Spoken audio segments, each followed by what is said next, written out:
창세기 14장 17절부터 끝절까지 같이 읽습니다.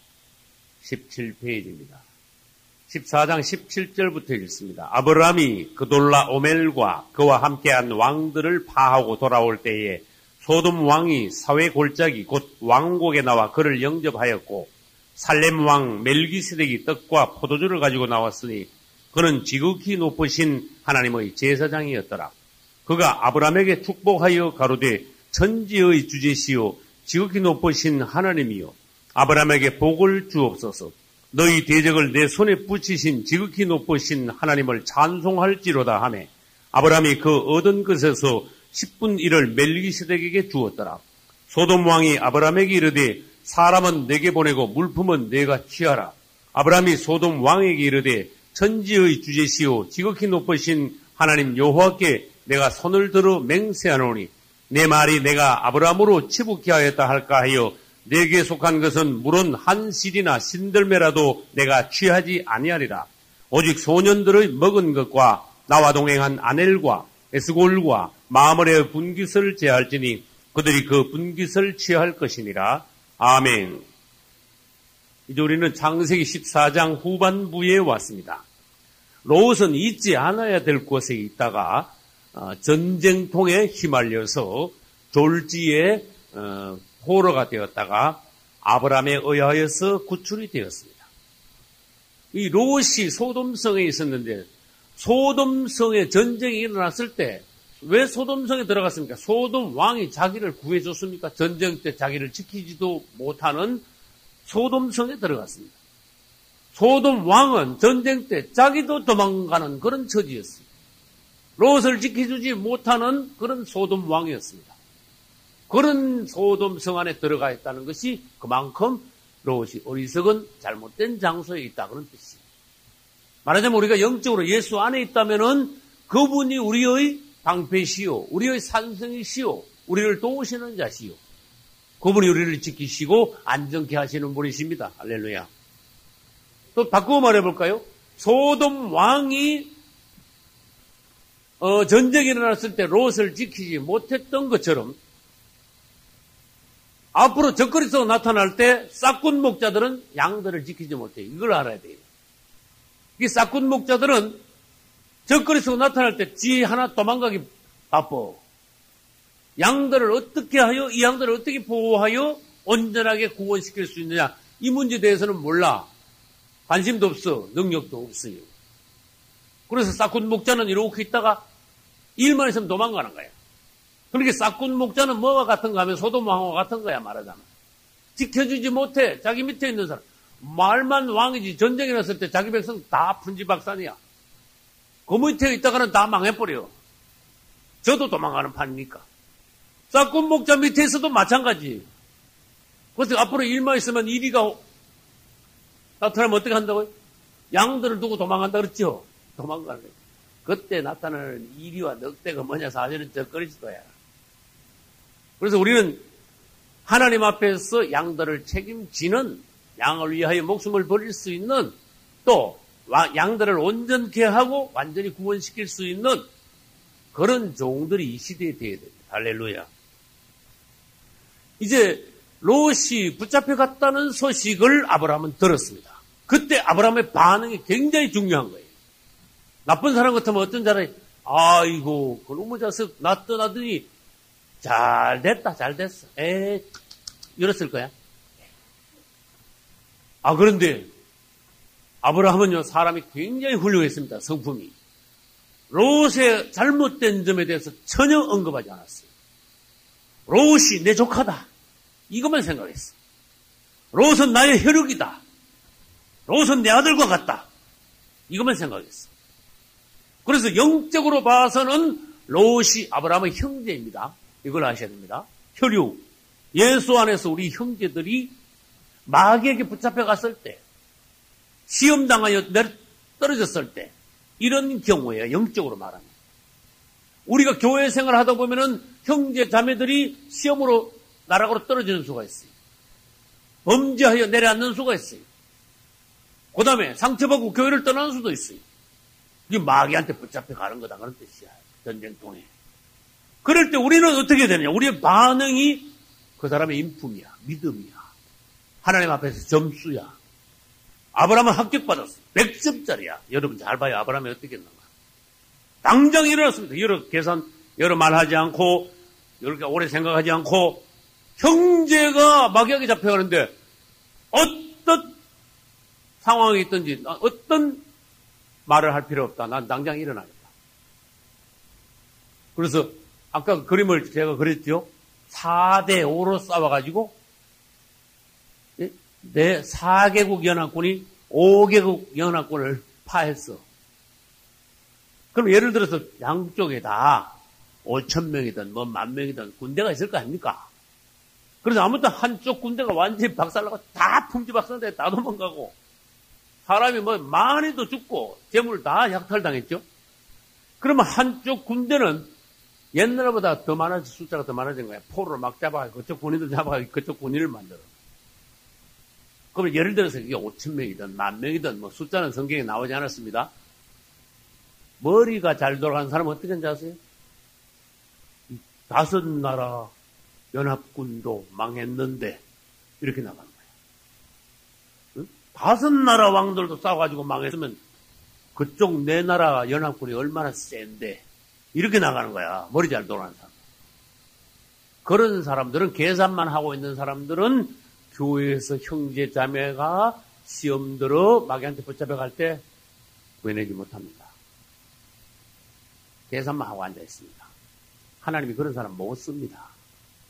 그런 사람은 남에게 남이 어려움을 당할 때 도움을 줄 수가 없습니다. 근데 아브라함은요 이런저런 계산을 하지 않았다는 거예요. 할렐루야. 일어났어. 그냥 아무 생각 없이 그냥 벌떡 일어났어. 얘들아, 무장해라. 있는 거 없는 거 막 다 들고 나온 거야. 그래가지고 막 밤새도록 달려갔습니다. 달려갔는데 지난 시간에 말했죠. 승리하고 이겼으니까 얼마나 막 고주망태가 됐겠어. 얼마나 풀어졌겠어 말하자면. 다 박살냈으니까 뭐 자기들 머리 생각에는 이 근방에는 우리 적은 한 명도 없다 이런 식이야. 그렇게 뭐 왕창 먹고 마시자. 막 재물 빼앗은 거 뭐 다 나눠주고 막. 그래가지고 고랑망탱 먹고는 밤에 막 쓰러져 버렸네. 갑자기 가가지고 아브라함 밑에 길류던 종들 318명을 꿔가서 다 죽였어. 다 뺏었어도. 할렐루야. 아브라함의 어떤 담대함. 영적으로 말하면 오늘날 영적으로 봐서 굉장히 강하고 담대함. 할렐루야. 영적으로 강하고 담대함이 있어야 돼요. 형제와 자매를 구해낼 수 있어요. 하나님 앞에서 승리할 수 있어요. 아브라함의 담대함이 어디로 내려갔는가 하면 다윗으로 내려갔어. 할렐루야. 다윗도 골리앗 보고 사람들이 골리앗 보고요. 사울도 사울 밑에 있던 쟁쟁한 장군들이 전부 다 어떻게 했어요? 얘들아! 막 이러니까 막 전부 다 막 소리만 듣고도 막 몸이 막 부들부들 들어가지고 전부 다 숨었습니다. 구멍에 다 들어갔습니다. 다윗은 20살도 안 됐어도 절대로 떨지 않았습니다. 하나님을 의지했습니다. 그 아브라함의 영이 다윗으로 간 거야. 다윗은 하나님의 담대함이 그 안에 있으므로 일어났어요. 골리앗의 크기를 보지 않았어. 다윗 머릿속에 뭐가 있는가? 저놈이 우리 하나님을 모욕했다. 이것만 생각한 거야. 저거를 그냥 둘 수가 없다. 무슨 말인지 알겠어요? 여러분 참지 못할 새가 있어야 돼. 이거 영 안에서 영적인 거룩한 분노가 있어야 된다. 그런 뜻이에요. 할렐루야. 마귀가 하나님을 모독할 때 그냥 우리 사람들이 보면요. 아무것도 아닌데 인간적인 혈기를 내는 수가 있는데 오히려 그런 사람일수록 하나님이 분노할 때 그것도 분노는 또 못 내. 반대라는 거야. 이 다윗은요, 분노가 일어났어요. 저놈이 감히 하나님을 모욕하다니. 그냥 뒀어. 그래서 일어나가지고 여호와 이름으로 나가서 골리앗을 때려 눕힌 거예요. 할렐루야. 아브라함은 318명 가지고 4개국 연합군을 완전히 대파시켰어요. 다윗은 담대함으로 일어나 골리앗을 때려눕혔고. 근데 가만히 보면 역사적으로 요거는 약간 개인적인 이야기인데 유대인들이 그런 정신이 있어. 오늘날 유대인들이. 아브라함의 그 담대한 정신, 다윗의 그 담대한 정신이 있죠. 오늘날 유대인들이 그 후손들이야. 대단해. 그래서 아랍에 아무리 많은 나라들이 이스라엘 잡아먹으려고 달라들어도 안 되는 거야. 그 안에는 하나님의 또 지켜주시는 역사가 있습니다. 할렐루야. 하나님의 팔이 유대인들과 함께 하시니 그렇긴 그런데 유대인들도 그 정신이 되나. 영적으로 이렇게 여러분 확고하셔야 돼요. 그래서 싸웠어? 결국은 사람도 물건도 막 빼앗겼던 거 전부 다 찾아온 거야. 그래서 사람만 데려온 게 아니고 물건이요. 말하자면 막 수레로 막 수천 수레가 있고 막 끌고 오는 거야. 근데 딱 돌아오는데 소돔 왕이 마중 올라왔고 갑자기 혜성같이 누가 나타났다고요? 아까 뭐라고 멜기세덱이라는 사람이 딱 나타났어. 소돔 왕은요, 사람 같지 않아. 이 도망갔다가 겨우 살아가지고, 겨우 와가지고. 근데 지금 이 시간의 주인공은 멜기세덱이야. 할렐루야. 갑자기 혜성같이 나타났다가 혜성같이 살아났어. 창세기 14장 후반부에 멜기세덱이 있고, 암만 읽어봐도 멜기세덱의 행적이 없어요. 그 멜기세덱을 신약에 와서 해석을 해놓은 건 있어. 근데 행적은 없어. 더 이상 행적이 무슨 말인지 알겠죠? 그거 말고는 나타나가지고 아브라함 축복을 하고 끝이야. 희한한 사람이야, 멜기세덱이. 그래서 저는 개인적으로 말합니다.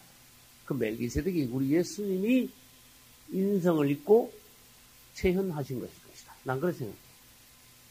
멜기세덱.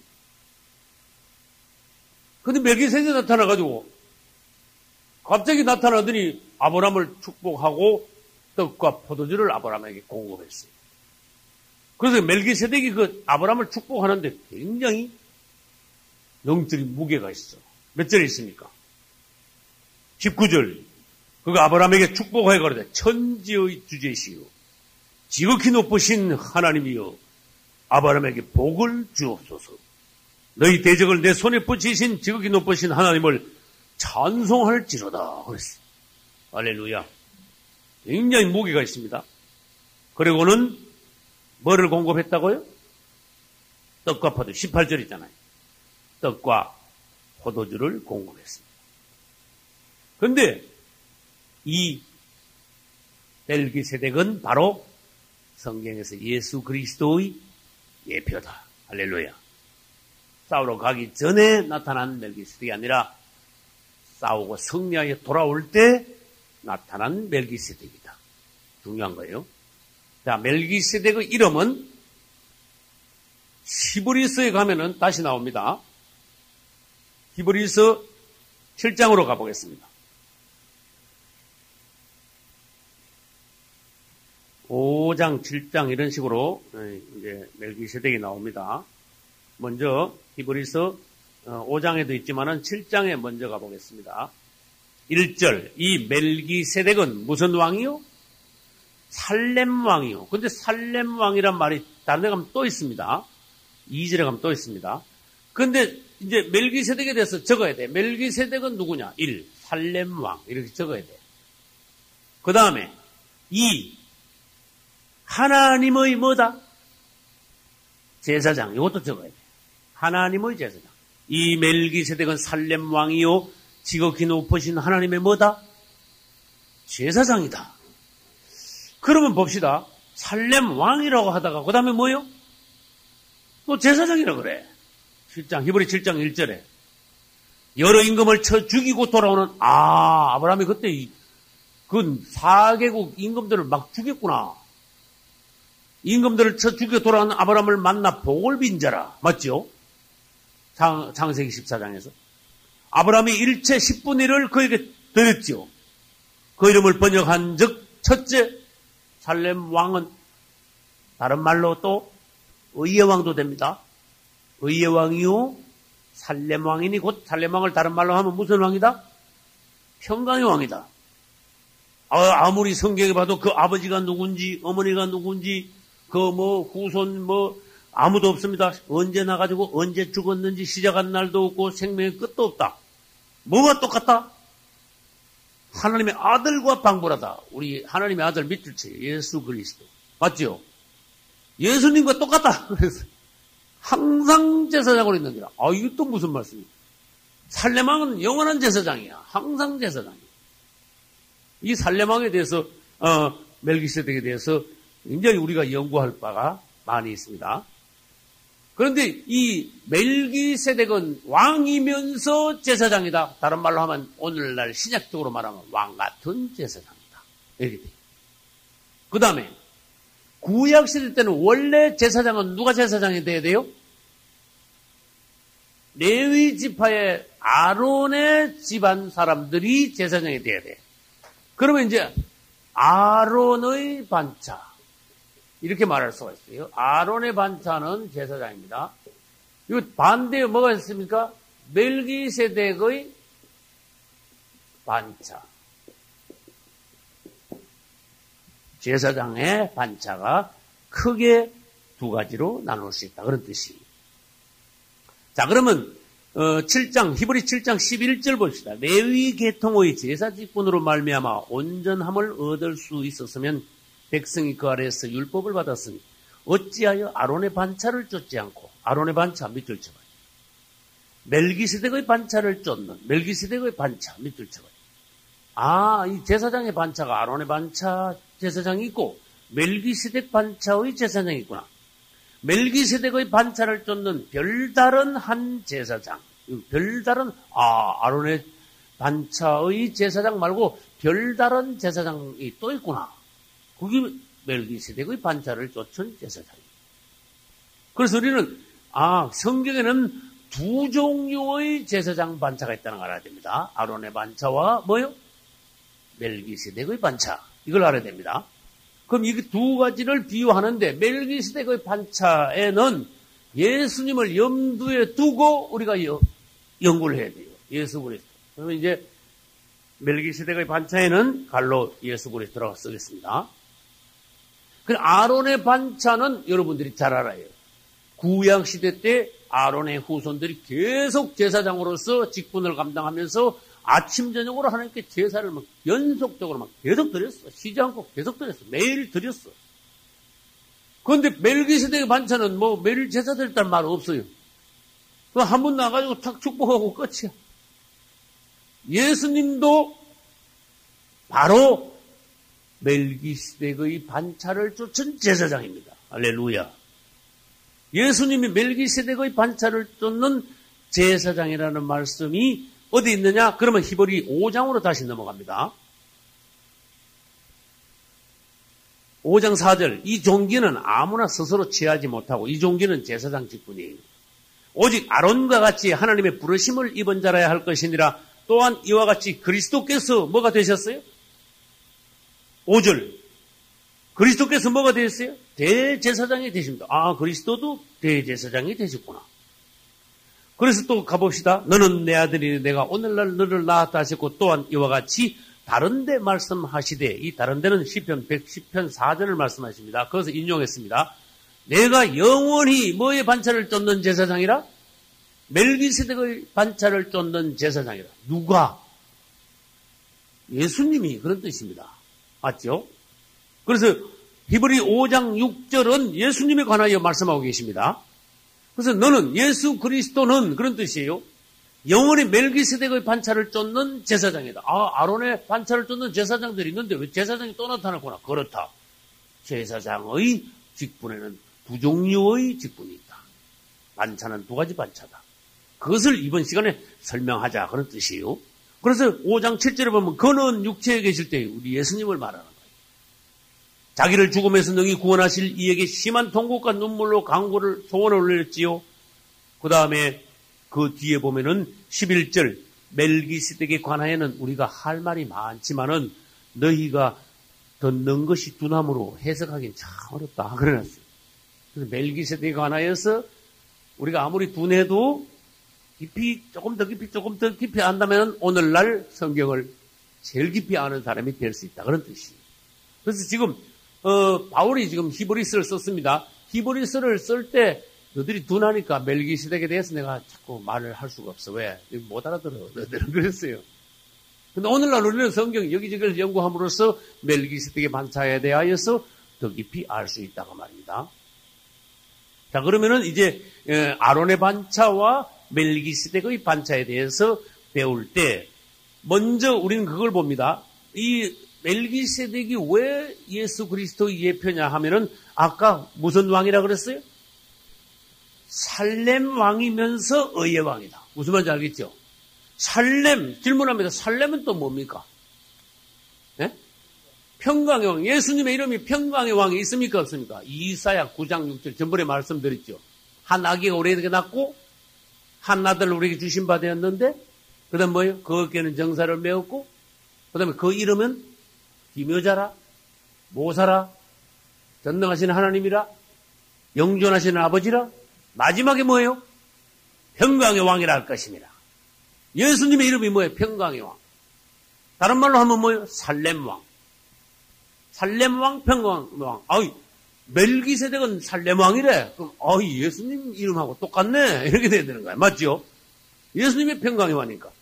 그런데 또 이 살렘 왕이 평강의 왕이란 말고 다른 뜻이 또 있어요. 예? 의왕 많이 살렘이라는 단어 안에는 다른 뜻이 또 있어요.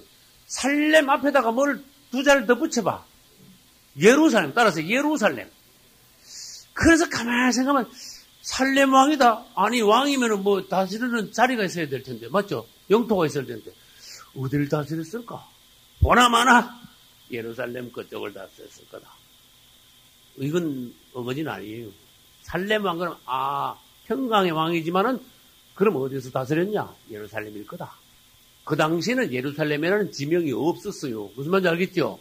나중에 다윗이 그것을 개척해가지고 성을 쌓고 사람들이 살기 시작해가지고 왕국을 이루어서 그 지명을 그때부터 예루살렘이라고 하는데 이 멜기세덱이 나타났을 때 예루살렘이라는 지명이 없었어. 그러나 거기서 다스리지 않았을까? 왜? 살렘 왕이니까. 예루살렘 왕. 그래서 예루살렘 왕, 우리 예수님이 오셔서 천년 왕국을 통치할 때 그분은 예루살렘에서 통치합니다. 할렐루야. 그분은 의의 왕이십니다. 의로 다스리십니다. 공평의 왕이십니다. 그래서 멜기세덱을 우리가 보면 볼수록 누구다 바로 예수님을 하고 너무나 닮았다. 예수 그리스도의 예표다. 그런 뜻이에요. 그러면 봅시다. 아론의 반차는 무슨 지파? 예? 레위 지파.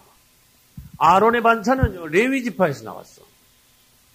그럼 멜기세덱은 나중에 내려가면 무슨 지파가 될까? 유다 지파가 됩니다. 할렐루야. 왜? 예수님이 유다 지파에서 났었으니까. 멜기세덱이 예수 그리스도의 예표라면은 멜기세덱은 유다 지파에 속한 사람이다. 이걸 우리가 알아채야 됩니다. 그러면은 그것을 성경에서 그러면은 어디 가는가 또 한번 찾아보겠습니다. 7장, 히브리서 7장. 레위 11절. 레위 계통의 제사 직분으로 말미암아 온전함을 얻을 수 있었으면 백성이 그 아래에서 율법을 받았으니 어찌 아론의 반차를 쫓지 않고 아론의 반차 외에 이렇게 써야 돼요. 아론의 반차 외에 멜기세덱의 반차를 쫓는 별다른 한 제사장을 세울 필요가 왜 또 있냐? 그렇지. 아론의 반차 외에 멜기세덱의 반차를 쫓는 제사장이 왜 또 일어났냐? 지금 그걸 묻고 있는 거예요. 12절. 제사 직분이 바뀌었잖냐? 변혁했단 말은 바뀌었잖냐? 시대가 바뀌었잖냐? 율법도 반드시 바뀌어야 된다. 13절. 이것은 한 사람도 제단 일을 받들지 않는 다른 지파에 속한 자를 가리켜 말한 것이라. 지금 예수님을 설명하려고 지금 자꾸 예수님께로 이제 인도하는 거예요. 우리 주께서 예수님께서 무슨 지파로 나셨다? 유다로조차 나신 것이 분명하도다. 그랬죠? 그러니까 이 지파에는 모세가 제사장들에 관하여 말한 것이 하나도 없고 유다 지파에는 제사장이 없어요. 그런데 15절 멜기세덱과 같은 별다른 한 제사장이 일어난 것을 보니 더욱 분명하도다. 이 다른 지파에서 제사장이 일어나는 경우가 있구나. 멜기세덱의 반차를 쫓은 또 다른 이 제사장 직분의 반차가 있구나. 이게 웬일이냐? 이제 이걸 설명하려는 거야. 다시 말해봅시다. 간단하게 말하면은 이 아론의 반차는 율법을 쫓아. 네? 짐승 피제사, 짐승으로 구약 시대 때만 땅에서 매일 굉장히 중요한 말씀들이 지금 제사를 드리기 위한 무슨 제사? 죄를 위하여, 죄사함을 위하여. 맞죠? 이 제사를 드리는 직분이 아론의 반차예요. 그런데 이 멜기세덱의 반차는 영원한 제사장이 일어났어요. 구약만 속하는 게 아니고 진짜 한마디로 구약만 속하는 게 아니고 영원한 제사장, 영원.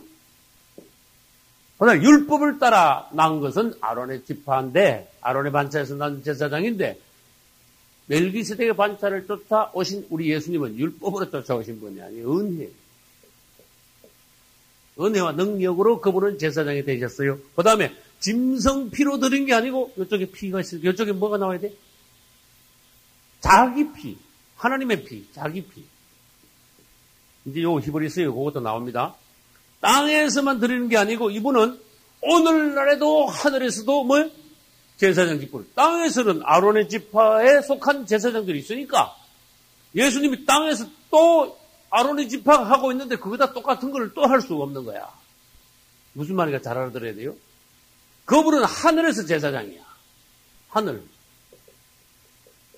그래서 오늘날 예수 그리스도는 하늘에서 제사장 직분을 감당하시면서 하늘에서 뭘 내려보내시는가 하면 성령을 내려보내셔서 성령으로 지금 제사장 이 직분을 감당하고 계시는 거예요. 그 다음에 땅에서 지금 아론의 후손들은 매일 제사를 드렸죠. 그런데 예수님이 오셔가지고 매일 막 소잡고 매일 양잡고 그러면 됩니까? 남이 하던 거 또 반복하면 됩니까? 안 되죠. 자기 피로 단번에 한 번에 무슨 제사를 드렸어요? 영원한 제사를 끝내버렸어. 단번에 영원한 제사를 끝냈어. 할렐루야. 그리고 예수님은 죄를 위해서도 제사를 드렸지만은 자기 피로 그 다음에 멜기세덱이 아브라함을 축복할 때 뭐예요? 이기고 돌아왔을 때 뭐합니까? 축복하는 그 다음에 공급하는 역할을 했죠. 멜기세덱의 역할이 뭐냐? 멜기세덱은 뭐 죄하고 상관없는 사람이야. 하는 건 일을 보니까 죄사함 받기 위해서 뭐 소 양 잡고 그런 일을 하지 않았어. 왜? 아론의 지파 있는데 뭘 또 잡아. 그런데 멜기세덱이 하는 일을 보면 되게 특이해. 승리하고 돌아올 때 막 축복하면서 막 공급을 했어. 떡과 포도주를 공급했어. 이거는 죄를 사함받기 위한 사역이 아니라 이쪽 사역은 뭐냐? 죄를 이기기 위한 사역이다. 그 다음에 공급이다. 그 다음에 축복이다. 차원이 다르다. 그런 뜻이에요. 그래서 우리는 아론의 지파의 역할과 멜기세덱의 역할이 얼마나 다른가 그런 것을 봐야 됩니다. 그 다음에 보겠습니다. 누가 먼저 왔습니까? 질문합니다. 아론이 먼저 왔습니까? 멜기세덱이 먼저 왔습니까?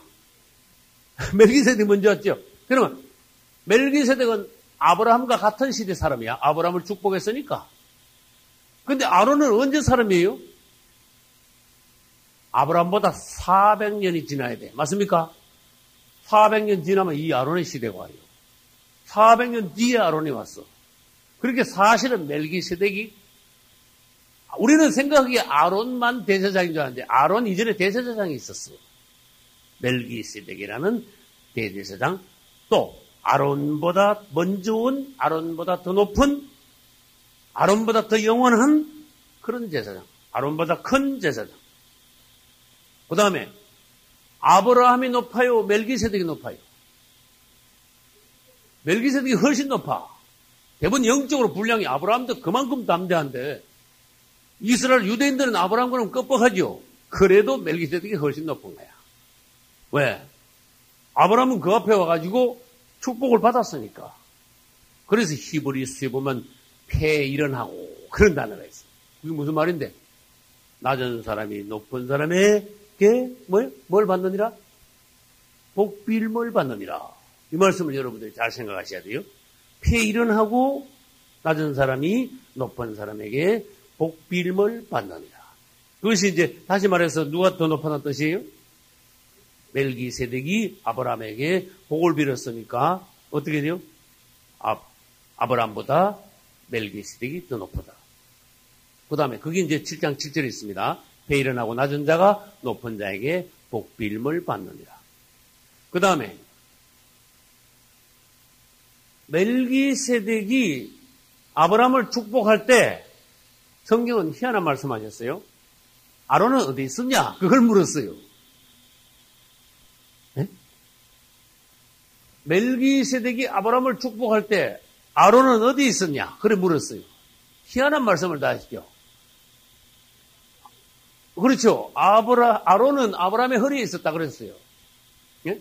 아브라함 안에 아브라함의 씨로 아론은 있었어. 그 후손 중에 이제 나야 돼. 그 씨가 번져가지고 뭐예요? 10분의 1을 어떻게 했어요? 멜기세덱에게 드렸어. 그러면 그때 아론도 멜기세덱에게 사실을 드린 거다. 이런 이론을 성경에서 말씀하셨어요. 그러니까 이 아론의 후손들도 전부 다 멜기세덱에게 다 10분의 1은 바친 격이다. 누가 더 높으냐? 그걸 물은 거예요. 그 부분이 어디 있는가 하면은 히브리서 7장에 있습니다. 자, 7장 4절 보겠습니다. 이 사람의 어떻게 높은 것, 이게 얼마나가 우리나라 번역하다가 어떻게 됐습니다. 영어로 하오니까. 이 사람 누구예요? 멜기세덱이 얼마나 높은 것을 생각해봐. 얼마나 높은 사람인가 생각해봐. 조상 아브라함이 노략물 중 좋은 것으로 10분의 1을 저에게 주었느니라. 레위의 아들들 가운데 제사장의 직분을 받는 자들이 율법을 쫓아 아브라함의 허리에서 난 자라도 자기 형제인 백성에게서 10분의 1을 취하라는 명령을 가졌으나 레위 족보에 들지 아니한 멜기세덱은 아브라함에게서 10분의 1을 도로 받았어. 그 약속 얻은 자를 위하여 복을 빌었습니다. 폐일언하고 낮은 자가 높은 자에게 복 빌음을 받느니라. 그렇습니다. 9절로 넘어갑시다. 10분의 1을 받는 레위도 사실은 아브라함으로 말미암아 10분의 1을 바쳤다 할 수 있나니. 누구에게 바쳤다? 멜기세덱에게 바쳤다 할 수 있나니. 10절. 이는 멜기세덱이 아브라함을 만날 때 레위는 어디에 있었다? 아직 자기 조상의 허리에 있었습니다. 그리고 레위를 왜 덜먹거렸습니까? 레위 밑에서 누가 나오는데 아론이 나오기 때문에 그래요. 레위 지파에서 아론이 나오기 때문에 아론이라는 이름 대신에 레위라는 이름을 썼어요. 그래서 이제 레위 지파에서 아론이 제사장 직분을 맡아서 하지만 사실은 다른 제사장, 그 다음에 다른 반차의 제사장 멜기세덱의 반차를 쫓는 제사장이 사실은 더 높은 제사장이다. 지금 그걸 설명하려고 이렇게 오랫동안 말씀하고 계시는 거예요. 우리 이 부분에 대해서 이제 멜기세덱에 대해서 우리는 깊이 알아야 됩니다. 그럼 제사장 직분이라는 것은 뭔가 그것도 잠깐 설명하고 넘어갑시다. 제사장 직분은 사람과 하나님 사이에 중보 역할을 하는 그러한 직분이에요. 그 사람이 하나님을 바로 구약시대에 찾아갈 수 없으니까 제사장을 통하여 하나님을 만납니다. 그 구약시대 때 이야기입니다. 지금은 안 그렇습니다. 지금은 이 그리스도인들이 다 뭐예요? 다 제사장. 무슨 제사장? 왕 같은 제사장이 되어야 된다 하고 베드로서에서 말씀하셨어요. 구약에는 아론의 가문에서 제사장 직분이 나왔습니다. 신약에서는 지금 방금 제가 뭐라고 말씀드렸어요? 우리 성도들이 그리스도인들이 제사장 직분, 왕 같은 제사장 직분을 받는다. 그 다음에 멜기세덱은 예수 그리스도를 예표하는 더 높은 제사장 직분을 가지고 있다. 그러면 다시 되돌아갑니다. 구약의 아론의 반차를 쫓는 제사장 직분은 하나님이 뭡니까? 이걸 말해야 돼요. 하는 일이 뭡니까? 아론의 반차를 쫓는 제사장들은 무슨 일을 하죠? 죄를 위하여 백성들을 대신해서 하나님께 제물을 드립니다. 그래서 백성들의 죄를 사함받게 하는 직분을 가졌습니다. 그리고 하나님께 나가 섬깁니다. 그러면 다시 말합니다. 다시 질문합니다. 오늘날 그리스도인들이 제사장이라고 하는데 무슨 제사장? 제사장도 무슨 제사장? 그리스도인들은 다? 너희는 다 왕 같은 제사장이다. 근데 이렇게 보면요. 별로 왕 같지 않은 제사장들 많아. 네? 우리끼리 하면 비실비실하는 제사장들 되게 많아. 왕 같은 제사장이면요. 굉장해야 돼. 영적으로 막 위험도 있고 분량도 있고 담대하고 뭔가 막 정말 왕 같은 제사장. 그 단어를 한번 생각해봐. 왕도 대단한데 제사장도 대단한데 거기다 두 개를 플러스를 해놔서 왕 같은 제사장이래. 누가 목사 전도사가 그게 아니고 예수 믿으면 너희들 다 왕 같은 제사장이다 그랬어. 그래서 그걸 다른 말로 따라하세요. 만인 제사장설. 다 제사장이 되라 그런 뜻이에요. 그 중에 분량이 제일 높은 교회 인도자가 오늘날 목사나 전도사가 돼가지고 교회 인도 직분을 받는 거예요. 그럼 밑에 예를 들어서 새신자들도 구원받으면 아무것도 아니냐? 아니다. 새신자들도 구원받으면 그때부터는 제사장 반열에 들어옵니다. 왕 같은 제사장. 질문합니다. 구약시대 때 제사장들은 아침 저녁으로 짐승을 잡아야 계속 제사를 드렸어. 그럼 오늘날 제사장, 여러분 제사장인데 오늘날 토끼 잡아야 됩니까?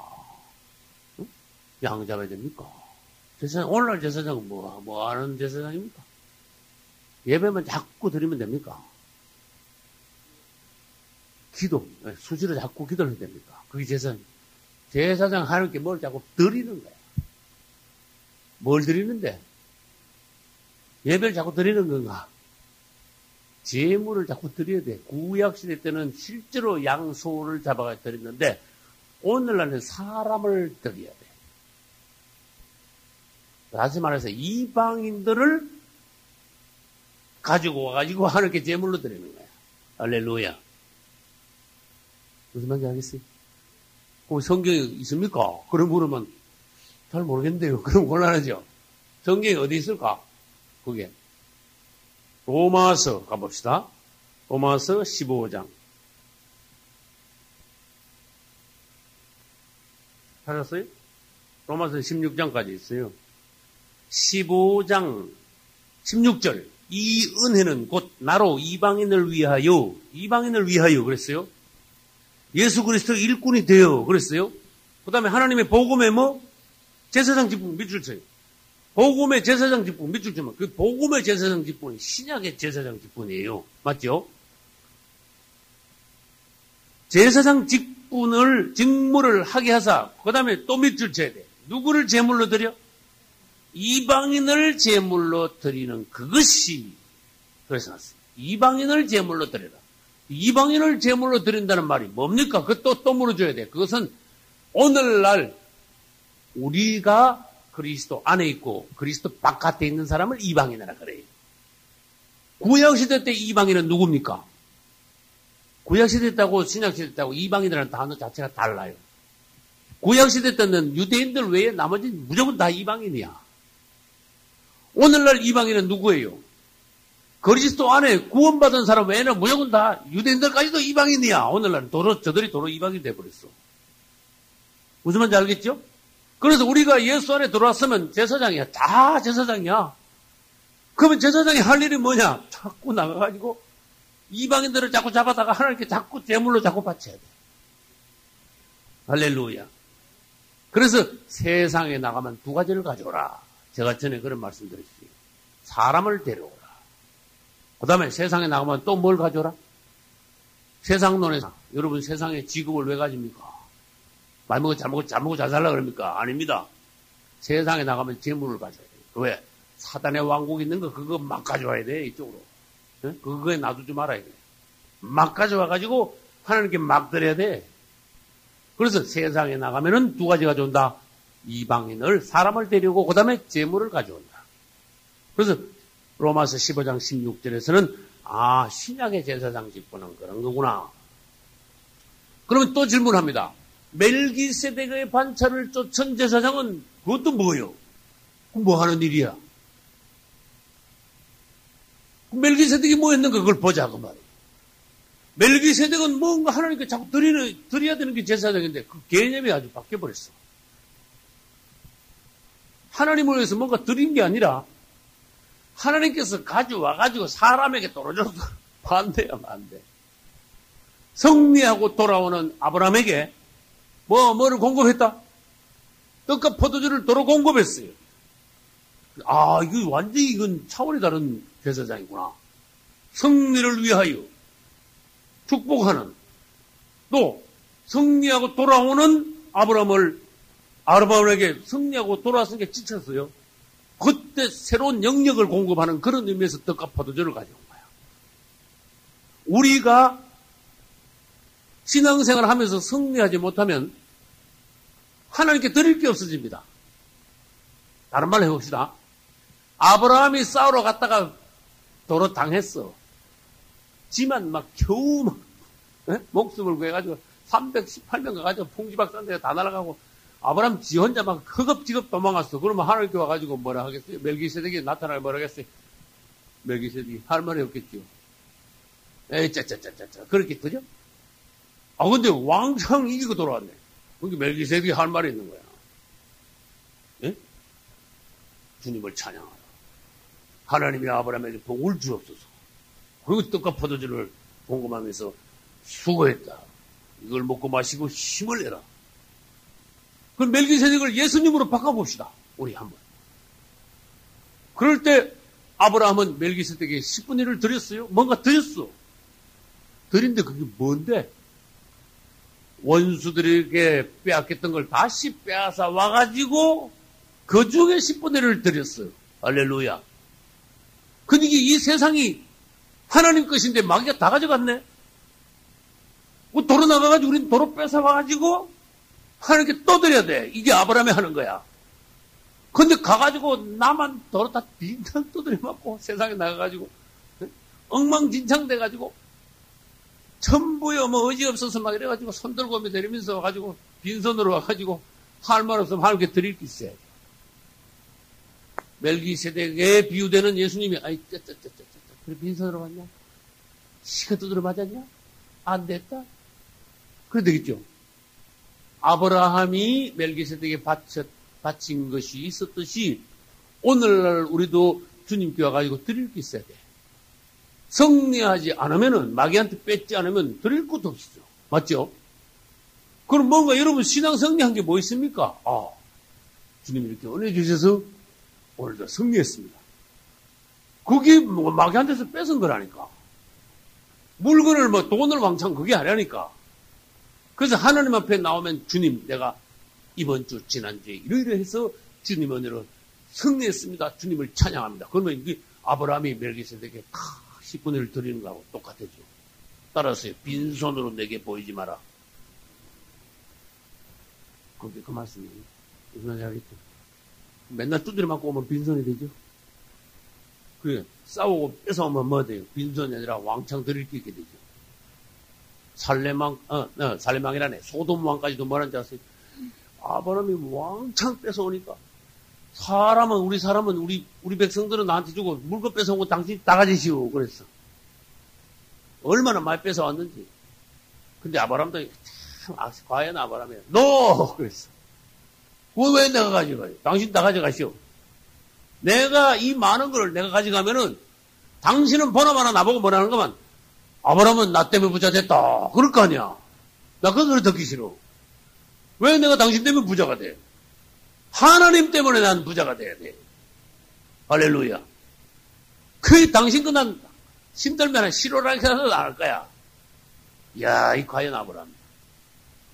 우리 같으면 아이고 뭐 간두지 마시지 이러면서 그냥 뭐 대강설적 받아올 거 아니야. 예, 이러면서. 그 아브라함은 비굴하지 않았어. 하나님 앞에 굉장히 분명했어. 당신이 나 부자 만들어줬다고 그런 소리 하려고 그러지. 난 그런 소리 듣기 싫어. 나 그렇게 수학이 부자 되고 싶지 않아. 왜? 당신이 아니라도 난 하나님이 얼마든지 나 부자를 만들어 주시오. 할렐루야. 난 하나님으로부터 주님께서 주시는 하나님이 인정하시는 부자가 되어 하나님의 영광을 나타낼 거야. 할렐루야. 그래가지고 완전히 물질에서요 이겼어. 아브라함. 물질로부터 승리했어. 할렐루야. 이제 아브라함이 이제 멜기세덱에게 10분의 1을 드린 이 문제에 대해서 다른 데도 보면은 싸워서 전리품을 드리는 이런 장면이 다윗에서도 나오고 신약에서도 나와요. 그 다음에 애굽에서 나온 이스라엘에게서도 나와요. 애굽에서 이스라엘에 나올 때 제물을 가지고 나왔습니다. 말하자면 그것도 일종의 영적으로 말하면 전리품입니다. 그 다음에 다윗도 싸울 때마다 한 번도 지지 않았어요. 그리고 가는 곳마다 여호와께서 다윗을 이기게 하십니다. 할렐루야. 아주 멋있는 말씀입니다. 하나님을 힘있게 의지하니 골리앗을 때려 눕힐 때부터 다윗은요 계속 싸워서 이겼어요. 그러면 전쟁에서 이기면 반드시 뭐가 나온다? 따라서 전리품. 영적인 전리품이 있냐? 그런 뜻이에요. 이 전리품에 대해서 봐야 돼. 하나님께 드리는 건 뭘 드리는데? 난 전리품을 세상에서 원수들과 싸워서 전리품을 많이 빼앗아서 나는 하나님께 많이 드리겠다. 이것이 내 인생의 목표다. 이걸 정하셔야 돼요. 맨날 지는 사람은 하나님이 준 것까지 다 뺏겨요. 그렇죠? 있는 것도 다 뺏겨요. 잃어버려요. 그러나 다윗과 같은 아브라함과 같은 영적인 강하고 담대한 사람들은 싸울 때마다 이겨가지고 많이도 뺏어와. 내가 전에도 말씀드렸습니다. 다윗이 적군들에게 뺏은 것을 오늘날 재산으로 말하면 몇 백조. 거짓말 같죠? 몇 조가 아니야. 몇 십조, 몇 백조야. 몇 억 단위가 아니라니까. 조 단위라. 어마어마하게 뺏어왔어. 막 나라를 박살내면요. 가가지고 그 나라에 있는 보물을 다 가져왔어. 평생 그는 다 이게 다 뺏어왔으니까. 몇 백조라니까. 그거를 자기 집에 창고를 만들어서 자기 사유재산으로 하지 않고 하는 게 나들였어. 할렐루야. 그게 다윗이 훌륭하다. 그래서 전리품을 하나님께 드림으로 뭐가 설 수 있다? 하나님의 왕국이 설 수 있다. 하나님의 성전이 세워질 수 있다. 우리가 싸워 이기지 않으면은 우리 자신 또 이 땅에 하나님의 교회 이것이 설 수가 없다는 거야. 승리하여 그 전리품으로 나 자신과 하나님의 교회가 서간다는 뜻이. 할렐루야.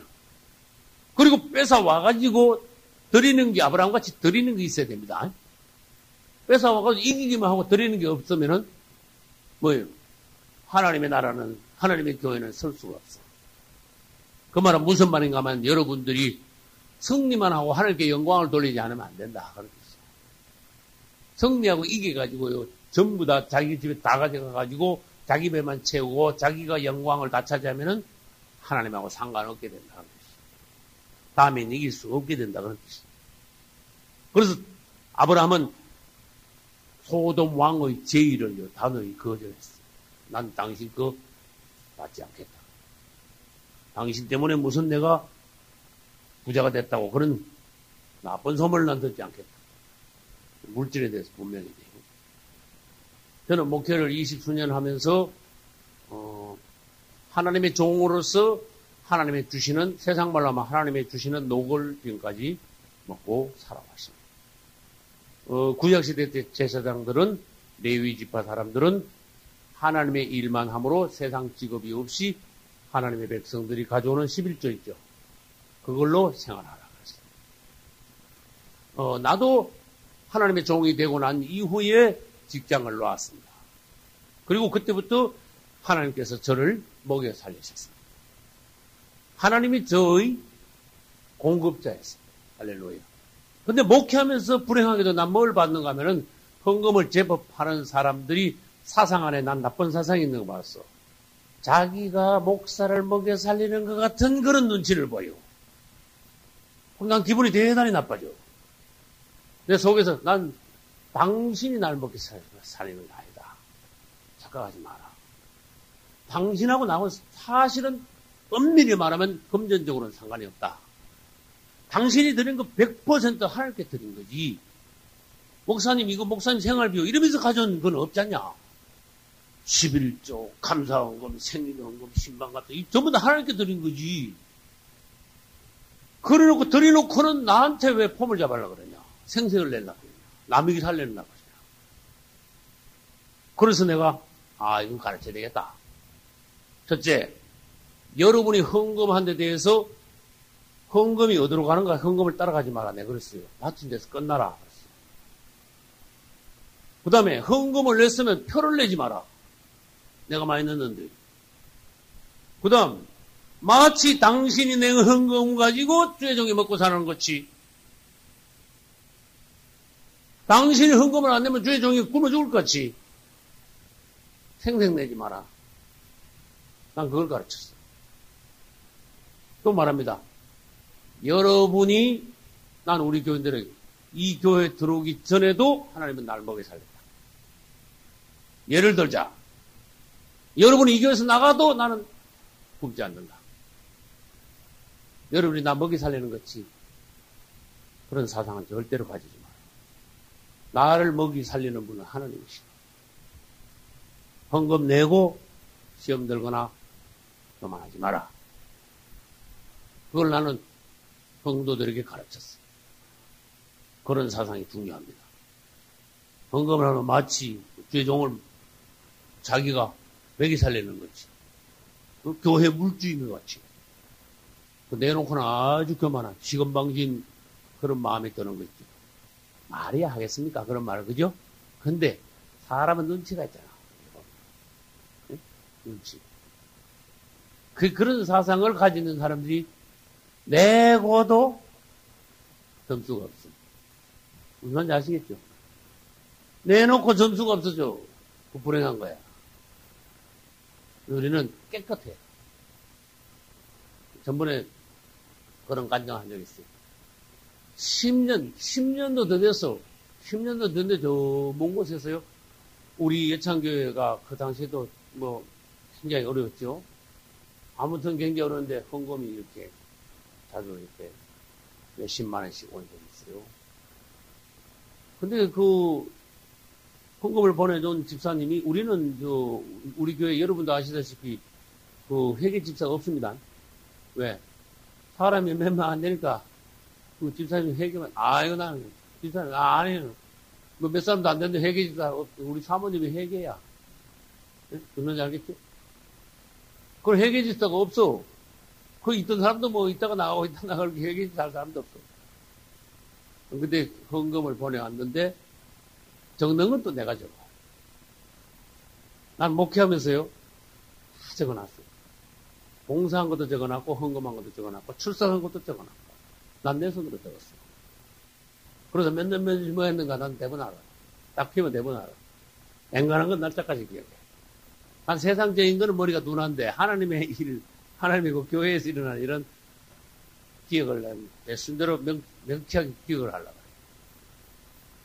근데 헌금을 몇십만 원씩 몇 번 보내오고 난 뒤에 그게 이제 다야. 근데 나중에 나쁜 일이 벌어졌어. 우리 여자 집사님한테 개인적으로 그 사람이 전화를 해가지고 내가 그동안에 헌금을 몇십만 원씩 몇 번을 보냈는데 그 교회에서 어떻게 썼어요? 그래 물었어.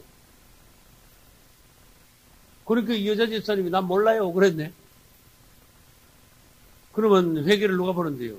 사모님이 보는데요? 그러면 목사님이 개인적으로 썼다는 얘기야? 또 그래 버렸네?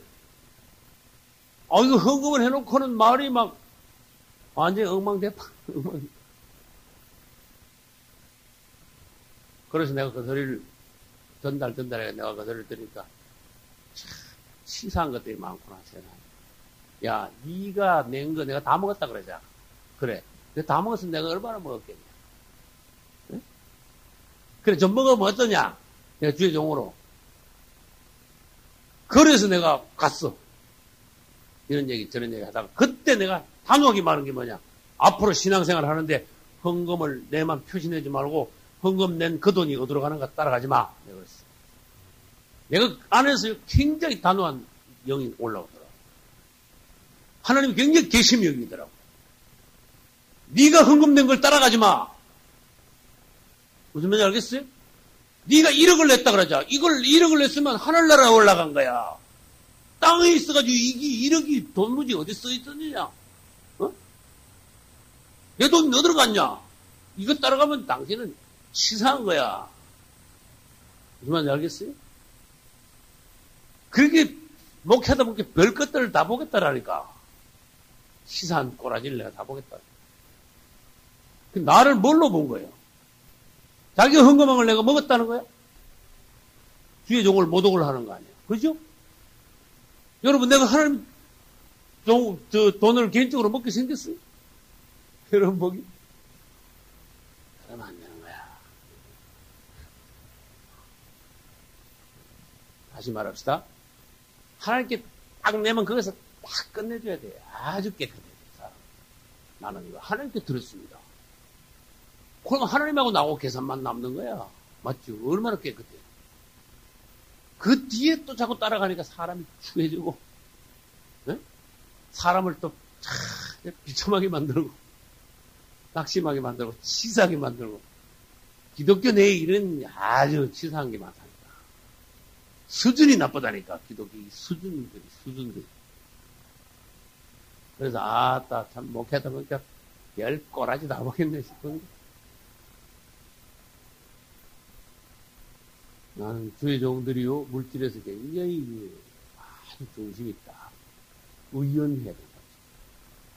주의 종들이, 한국의 주의 종들의 약점이 뭡니까? 특히, 개척교회, 어려운 교회 주의 종들의 약점이 뭔가 하면 조금 부자인 사람 들어오면요, 사람한테 확 쏠리는 거야.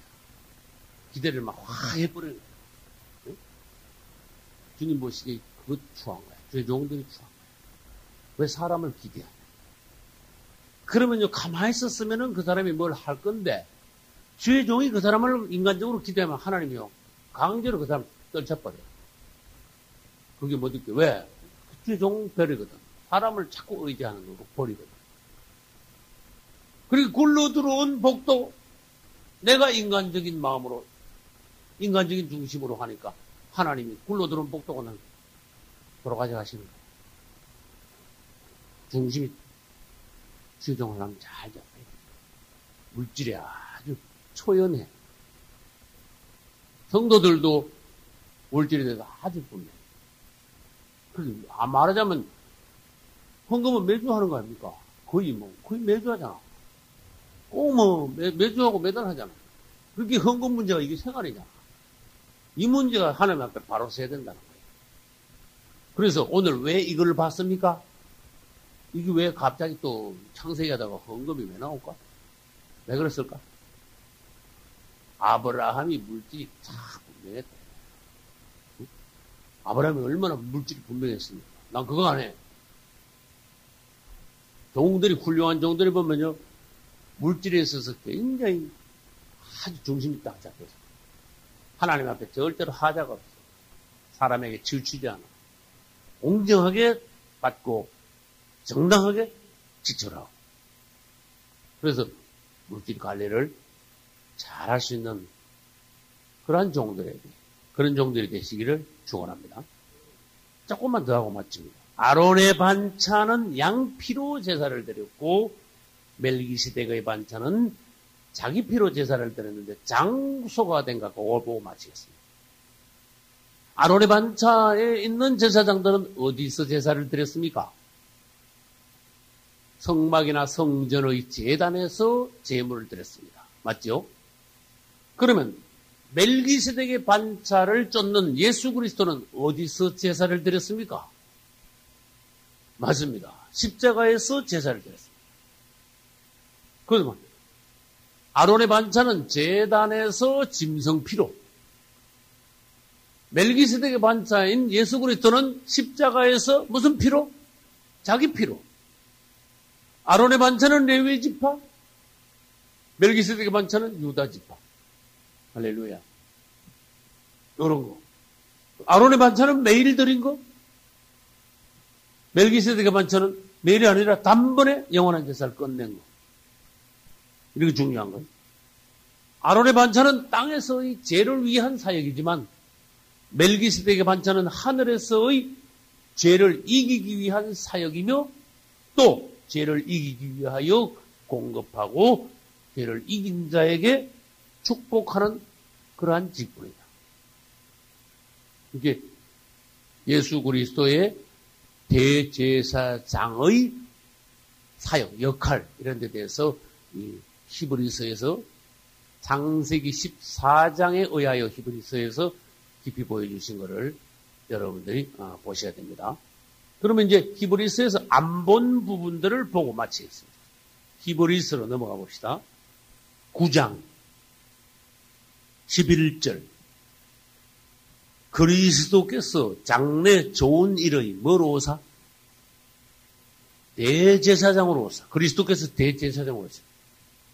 손으로 짓지 아니한 곧 이 창조에 속하지 아니한 더 크고 온전한 장막으로 말미암아 염소와 송아지 필요했습니까? 예수님은? 아니죠. 염소와 송아지 필요 아니하고 오직 무슨 피로? 자기 피로 제사를 드리는데 매일 드린 게 아니라 뭐요? 영원한 속죄를 이루사 단번에 성소에 들어가십니다. 제사장들은 제물을 바치고 성소에 들어가서 하나님을 섬기고 대제사장은 1년에 한 번씩 피사발을 들고 지성소 들어가서 하지만은 우리 예수님은 그러면 자기 피로 영원한 제사를 드리고 그러면 어디로 예수님은 어디로 들어가셔야 돼? 어디 12절 끝부분에 자기 피로 영원한 속죄를 이루사 단번에 성소로 들어가시. 이게 무슨 말이에요? 예수님이 단번에 성소로 들어가셨다니 하늘 성소. 거기다 밑줄 치. 하늘 성소. 다른 말로 하늘 지성소.